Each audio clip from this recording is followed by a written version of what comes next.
Welcome to the DCTV News at Noon program. I'm Kelsey Kiesling. And I'm Kendra Cook. The Southwest TV Translator Association underwrites the news, and Dolores County Broadcasting Network provides the support for DCTV. Here at the News at Noon show, we assemble the best and most interesting news from the area, and Jerry Tope brings you the local weather and related news. Give us a call with news tips or topics you'd like to see covered. The number is 677-4119. We're glad you tuned in to watch DCTV. Today's show is live on Monday at noon and rebroadcast 3 and 6 p.m. and again re-aired on Thursday at noon, 3 and 6. Coming up, another Durango shooting, dog bowl lawsuit, and more. And also, Cortez Welcome Center concerns, upskirt photographer with weather, the sheriff's report, and area happenings. Today is May 15th, 2017, and now the news at noon. Breaking news from the Durango Herald. The La Plata County Sheriff's Office is searching for 3 suspects considered armed and dangerous that fled the scene of a fatal shooting at about 1:15 p.m. Sunday at Lightner Creek Mobile Home Park just west of Durango. The La Plata County Sheriff's Office is investigating the shooting as a homicide which occurred at Unit 36, said investigator Peter Berryhill. Berryhill said one male victim, who has not yet been identified, died of an apparent gunshot wound from a semi-automatic handgun. Police said the victim was likely a friend of the person who owns the mobile home unit. The suspects fled in a black Chevrolet Impala with Texas license plates in an unknown direction as of 4:30 p.m. Sunday. They had not been located. There are 2 black men and 1 white woman in the vehicle, authorities said. Berryhill identified one of the suspects as Kevin Jeff, possibly of Texas with gang ties. None of the other suspects had been identified. The female is listed as having faded pink hair. The license plate numbers may contain 29CQ2, CQ24, or CRL251. If the vehicle is spotted, call 911 and do not make contact with the vehicle. To report other information related to the crime, call Berryhill at 970-903-1249. Reported by the Cortez Journal, police are searching for a man suspected of using his cell phone to take video or photographs up the skirt of a woman last week at Walmart in Durango. The incident occurred Saturday, said Brian Heaton, detective with the Durango Police Department. The victim realized what the male was doing and confronted him on it, and that's when the male left the store, Heaton said. We've got him on surveillance with a cell phone in his hand, and we believe he utilized the cell phone to take photographs. The man is described as possibly in his 40s, medium build, 6 feet to 6 feet 2 inches tall, wearing a red Aeropostale t-shirt and blue jeans. He had 2 women with him at the time. He was seen leaving the store in a newer model white Ford F-150 with darkly tinted windows. The truck has a sunroof and a sticker in the rear window. A Utah man caught filming up women's skirts last year at South City Market in Durango was sentenced earlier this year to 3 years in prison. Anyone with information can call dispatch at 385-2900 or Crime Stoppers at 247-1112. From the Durango Herald, a Pagosa Springs woman who tripped and fell on a dog bowl while shopping in downtown Durango is trying to warn business owners of the potential danger. But so far, she has received a chilly reception. A Durango jury awarded Kathy Sloan $225,000 last month after a 4-day trial in 6th Judicial District Court.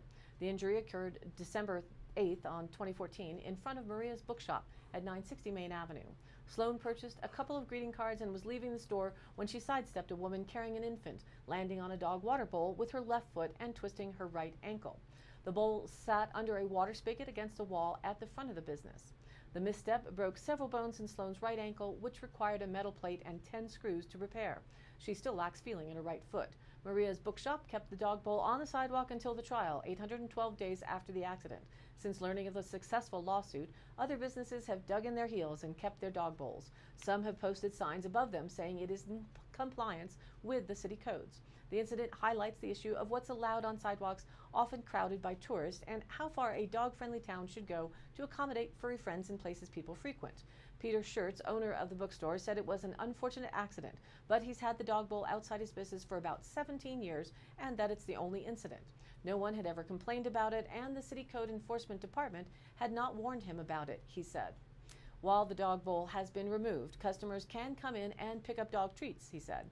Durango prides itself as being a dog-friendly town. The Durango Area Tourism Office has an entire webpage devoted to dog-friendly activities around town. Quote, Durango, Colorado, it's a doggone-friendly town, it proclaims. As a result of her injury, Sloan wore a cast for 8 weeks, was mostly bedridden for 3 months, and missed her daughter's graduation from Army boot camp.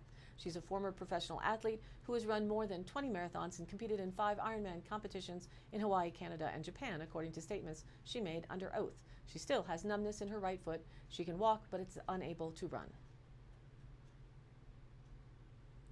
According to the Cortez Journal, White Mesa, Utah, about 80 protesters opposed to the White Mesa uranium mill in southeast Utah marched 3 miles along U.S. Highway 191 to the mill's entrance Saturday. The protest was organized by members of Ute Mountain Ute Tribe, which has a small reservation community 3 miles from the mill. The mill, which is owned by Energy Fuels of Toronto, is the only conventional uranium mill operating in the country. Protesters carried anti-nuclear signs including "No Uranium," "Protect Sacred Lands," "Water is Life," and "No Toxic Waste." They are concerned about the mill's potential health impacts on air and water quality, and they object to containment cells at the mill that accept radioactive waste from around the country. The dust blowing from uranium ore piles is a concern. Our water comes from wells that are not far from those waste cells. Those things are a big worry for the community, said Antonio Clay, 22, of the Ute Mountain Tribe. He is studying the mill as a student at the University of Utah. Thelma Whiskers, a Ute elder and founder of the White Mesa Concerned Community Group, said her family has been fighting the mill all their lives, and the march was a way to raise awareness of the issues to pass on to the younger generation. Tribal member Ephraim Duchy said the march was part of a larger movement by Native American tribes to stand up for their rights and protect their lands. Reported in the Cortez Journal, since December, the Colorado Welcome Center in Cortez has quietly stopped displaying new brochures that feature marijuana dispensary ads, departing from the state's office's policy of waiting for guidance from the Attorney General. Noel Cooley, manager of the Cortez Welcome Center, Cooley said the decision has handed down from the Colorado Tourism Office as part of a recent review of its policy on marijuana advertising, but the Tourism Office hasn't made a judgment on marijuana tourism or advertising. Kristen Graver, a public relations representative at the state office, said that it is reviewing its policy, but it has not directed welcome centers to stop displaying the ads during the review process. We will continue to distribute brochures with marijuana advertising while we await guidance from the state attorney's office, Graver said. We were not aware that Cortez had decided not to distribute those. Kathy Ritter, director of the Colorado Tourism Office, and Taryn Mulch, the state's interim director of visitor services, have sent a request to Colorado Attorney General Cynthia Kaufman's office asking for guidance on how to apply 2 specific marijuana advertising regulations to the 10 official welcome centers scattered around the state. One regulation, the 2013 Colorado Code Regulation 212-2.1106, directs advertisers to refrain from advertising where more than approximately 30% of the audience is reasonably expected to be under the age of 21, following the voluntary standard of alcohol advertising. Rule R 1108 says that a retail marijuana establishment shall not engage in advertising that specifically targets persons located outside the state of Colorado. Cooley argues that many of the center's visitors are likely to be under the age of 21 and they come from outside Colorado, although the Welcome Center does not distribute the ads out of state. That's kind of the big question that's been out there for the tourism office. Do we want marijuana tourism? Cooley said, is that something we're interested in or not? The guidance for local brochure display issued by the state office states that each Welcome Center manager is required to establish a written policy for distributing local tourism brochures. Cooley said she has no written policy at the Cortez Center, but she has asked City Attorney Mike Green to help her create a policy that conforms to state law. Green said he's offering advice, but described the state guidelines on marijuana advertising as a gray area. He said he expects it will take him a week or 2 to figure it out. The Cortez Welcome Center is a cooperative facility that answers to both the local and state governments, he said, which is why he's willing to offer his advice to Cooley as the city attorney. On May 3rd, city manager Shane Hale deferred questions about the ads to Cooley, saying he didn't make decisions about Welcome Center policy.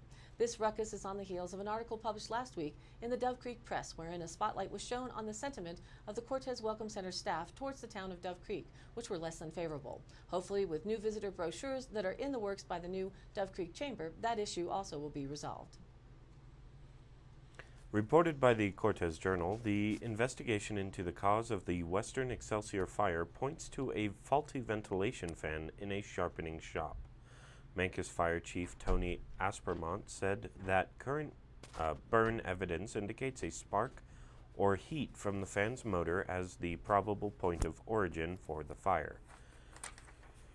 It appears that it started in a void of the ceiling where it had time to build up heat and momentum, he said. The fire triggered an alarm, and Western Excelsior staff attempted to douse the blaze with extinguishers and a water hose stationed nearby for emergencies, but it had already grown too large.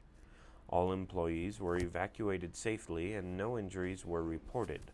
About 10 fire departments responded to the blaze, Aspermont said, which was fueled by stacks of rolled erosion mats made from aspen shavings called Excelsior.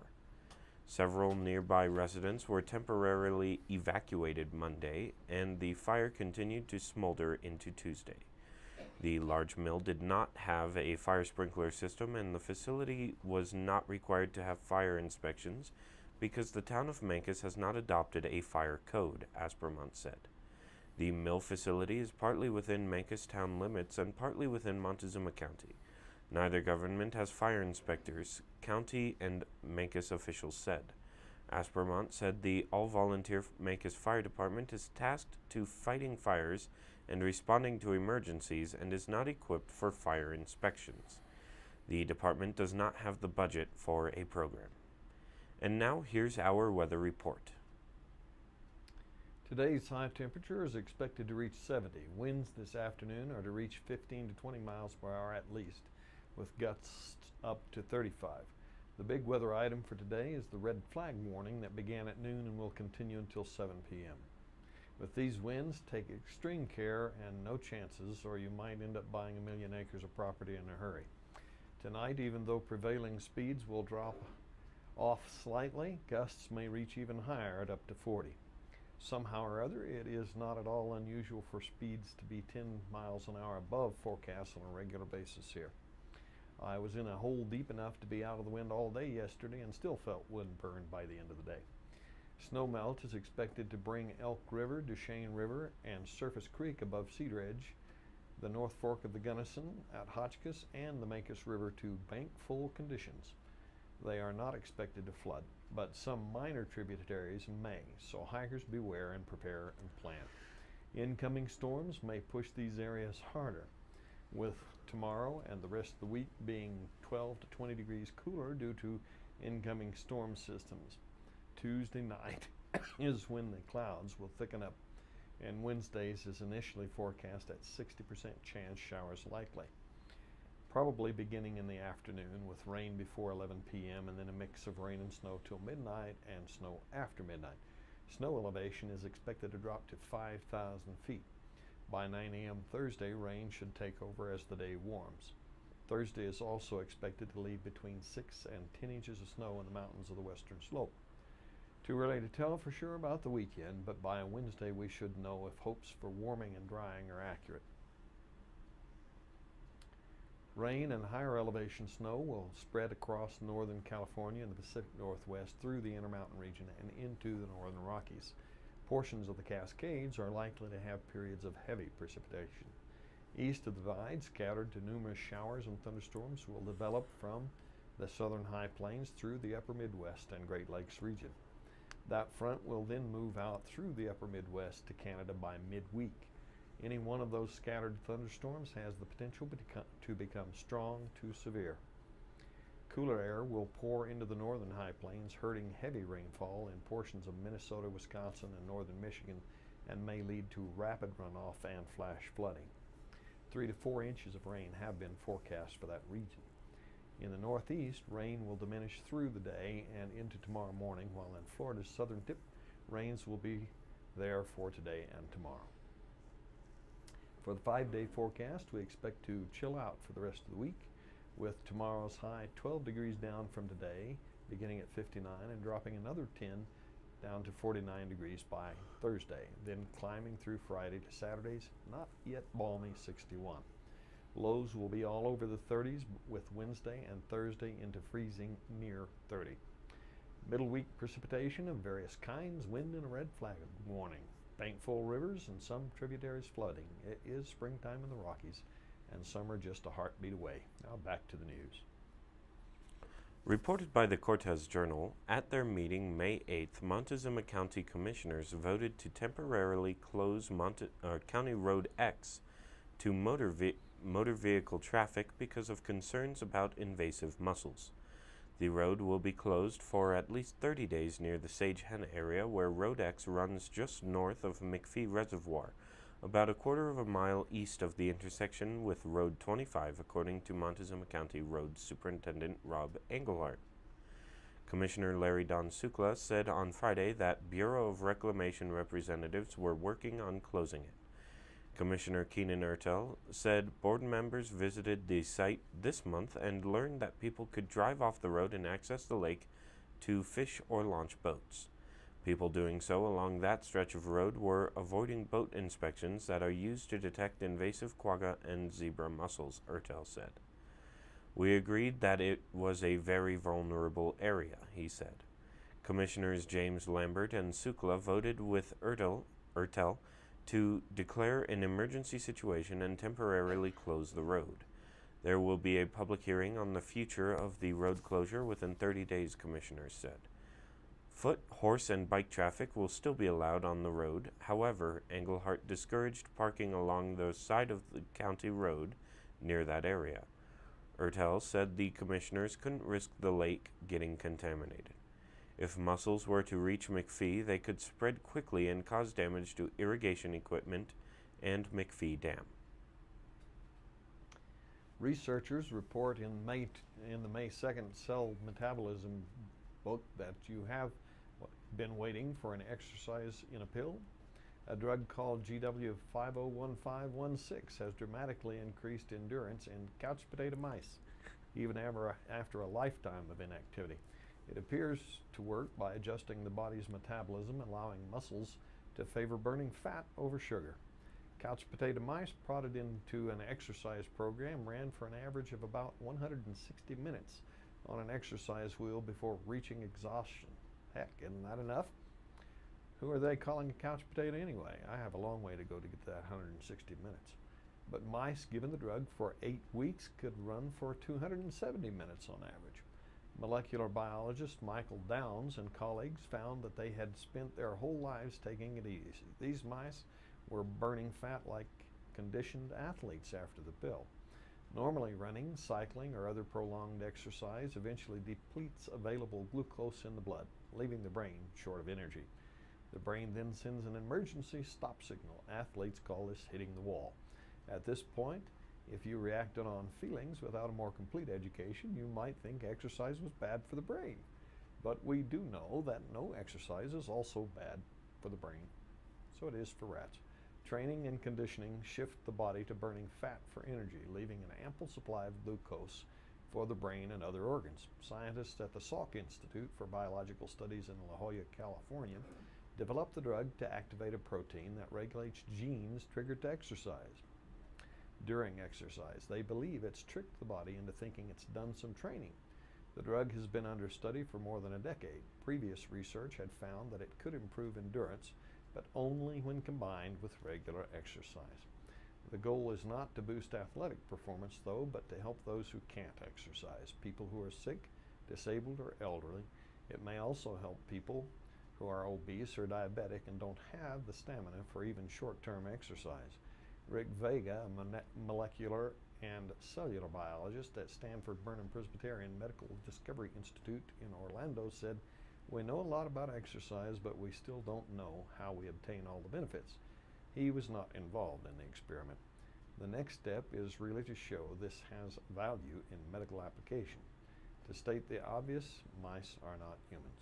I say, who cares? Hook them up to a generator and solve the energy crisis. And train them to use a shovel and other helpful tools. Where can I buy those pills? Reported by the Cortez Journal, while the final days of the legislative session brought elected officials together in support of a measure to buoy rural Colorado, lawmakers from the southwest corner of the state had been working to do just that all session. We all kind of decided at the same moment we shouldn't be Republican versus Democrat, but urban versus rurals. Representative Barbara McLaughlin, Democrat of Durango, said of herself Representative Mark Catlin, Republican of Montrose, and Senator Don Coram, Republican of Montrose. That isn't to say they saw eye to eye on everything, but when it came to bills that would directly benefit their districts, they closed ranks and defended each other from urban lawmakers who might not realize the realities of rural life. The Republicans from Montrose listed bills on water rights among the achievements of which they were most proud.